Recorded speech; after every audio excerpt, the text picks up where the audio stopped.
We are raised on a lie, a very comfortable, very expensive lie.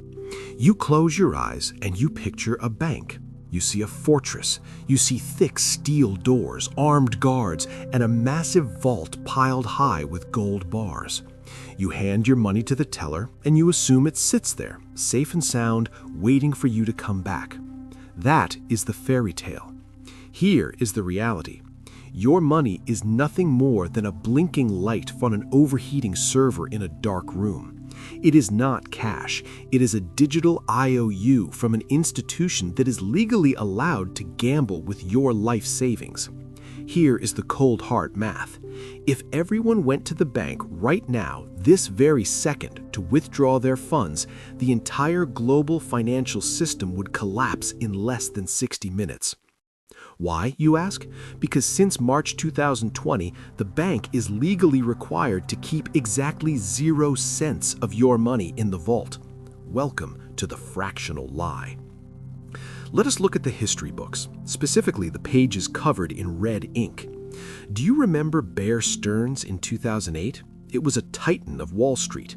They did not go bankrupt because they ran out of assets. They went bankrupt because they ran out of cash. There is a difference. They had billions in assets, but those assets were tied up in garbage mortgages that nobody wanted to buy. When depositors smelled fear, they asked for their cash. Bear Stearns looked at the empty vault, looked at their pile of unsellable contracts, and collapsed. But that was the old days. Back then, a bank run was physical. You had to put on your coat, drive to the branch, and stand in a line that wrapped around the block. That gave the government time. They could go on television, lie to your face, and calm everyone down before they reached the teller window. Those days are over. Look at Silicon Valley Bank in 2023. That was the first Twitter-fueled bank run in history. It took $42 billion leaving the building in just 48 hours to kill a bank that had existed for 40 years. $42 billion. It didn't happen in line at a branch. It happened on smartphones in between sips of latte and yoga class. Click, transfer, gone. The technology in your pocket has turned every bank in the world into a ticking time bomb. The friction is gone. A 100-year-old institution can now evaporate in a single afternoon because of a group chat. And while the speed of the collapse has changed, the legal framework has quietly made the danger infinitely worse. On March 15, 2020, while the world was distracted by a global pandemic, the Federal Reserve made a change that should have been on every front page. They lowered the reserve requirement ratio to 0%. Let me repeat that slowly so you understand the gravity of the situation. 0%. Before this, banks had to keep at least some of your money on hand. Now, legally, they don't have to keep a single penny. They can lend out 100% of your deposit. The safety net is not just thin, it's legally non-existent. The system is operating on pure faith and nothing else. To understand exactly how this scam works, let us leave the bank and go to the airport. Imagine you bought a ticket for a flight to New York. You paid full price, you have a confirmation number, you have a seat assignment. You believe that there is a physical seat on that plane reserved just for you. But the airline has a dirty little secret. There are exactly 100 seats on that plane. Those seats represent the actual cash the bank holds, but the airline sold 1,000 tickets. Those tickets represent your bank accounts. They're playing a dangerous game of probability. They're betting everything on a single assumption. They're betting that there will never be a situation where all 1,000 people show up at the airport at the exact same time. And 99% of the time, they're right. Most people leave their money in the account. Most people only fly occasionally. The airline pockets the cash for the 900 phantom tickets, the CEO gets a massive bonus, and the system hums along perfectly. But then, the weather changes. A rumor starts to spread. Maybe it is a news report about the airline going bust. Maybe it is a tweet. Suddenly, you panic. You do not just want to fly, you need to fly. And you are not alone. All 1,000 ticket holders rush to the gate at the exact same moment. This is the moment the illusion breaks. The first 100 people to get through the gate get a seat. They get their money. The other 900 people, they are left standing in the terminal holding a piece of paper that says they own something that does not exist. That is a bank run. And here's the part that should make you angry. This is not a mistake. It's not a glitch in the software or an accounting error. This is a feature. The entire banking system is designed to operate this way. It is built on a foundation of overbooking. It does not rely on solvency or having enough assets to cover liabilities. It relies entirely on faith. It works only as long as you believe it works. The moment you stop believing, the math takes over, and the math is brutal. So, who actually benefits from this house of cards? It's not the government. It's certainly not you.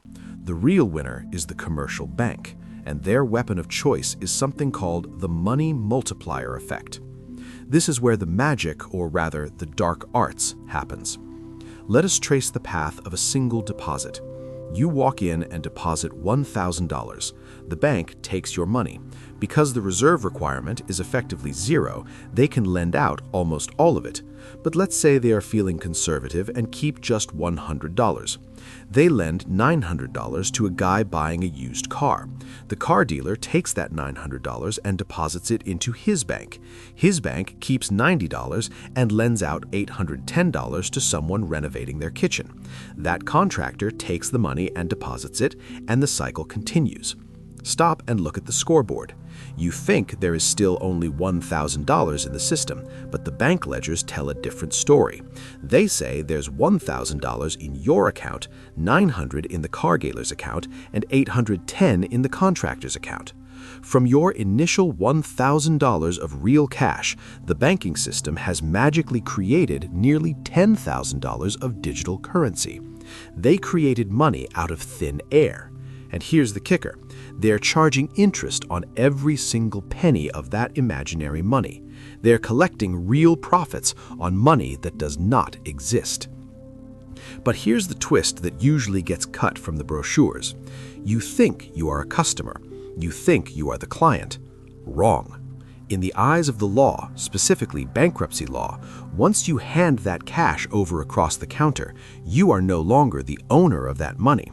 You are what is known as an unsecured creditor. Let those two words sink in. Unsecured creditor.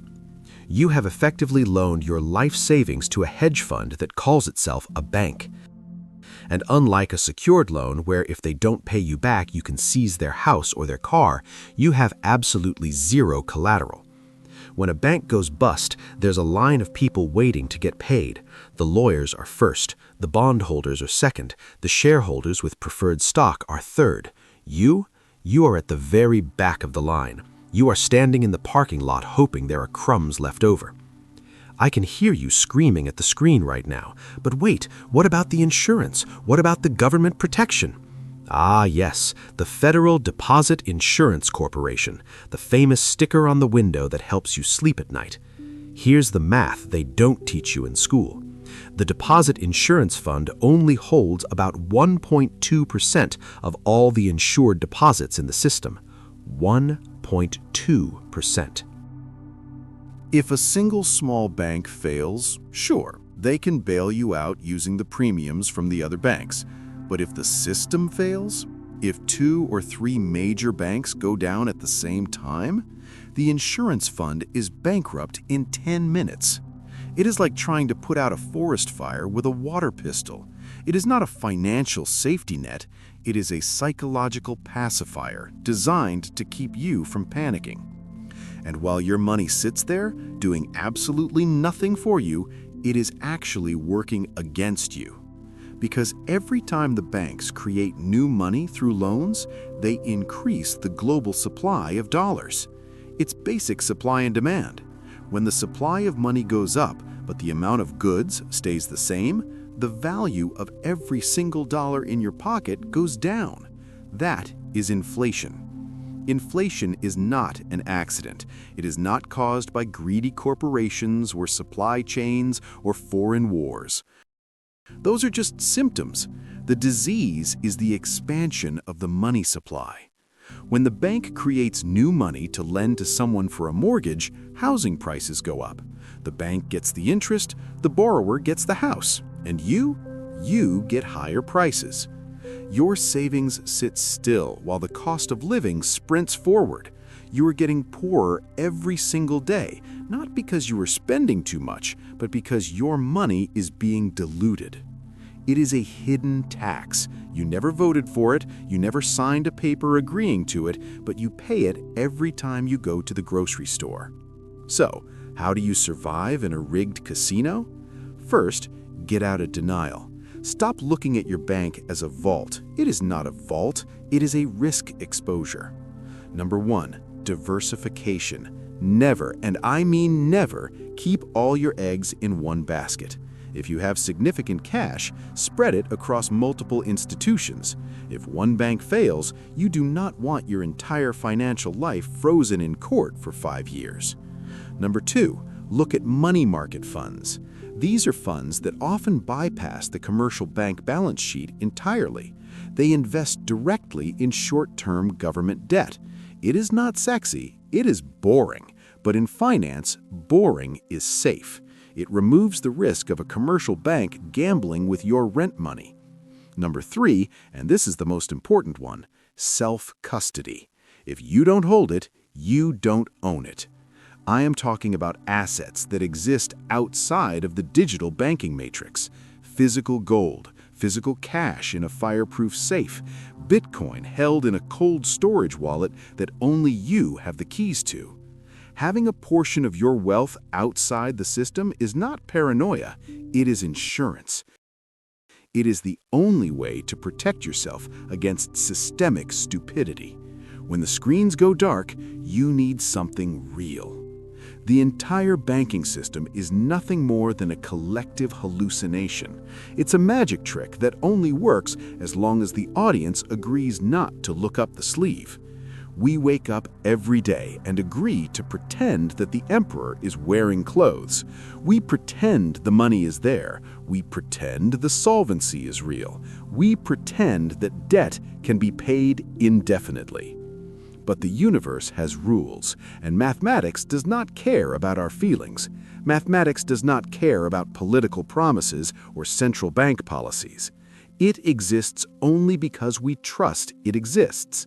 But trust is fragile. Math is forever. When that faith cracks, and history tells us it always cracks, whether it's the crash of 1929 or the meltdown of 2008, the math comes back to take control. And the math is brutal. It does not negotiate. It simply corrects the error by wiping out the wealth of anyone who believed the lie. Henry Ford, the man who built the American industrial machine, once said something that should chill you to the bone. He said, "It is well enough that people of the nation do not understand our banking and monetary system, for if they did, I believe there would be a revolution before tomorrow morning." Well, now you understand. This video is my attempt to make sure you see the strings on the puppet before the sun comes up.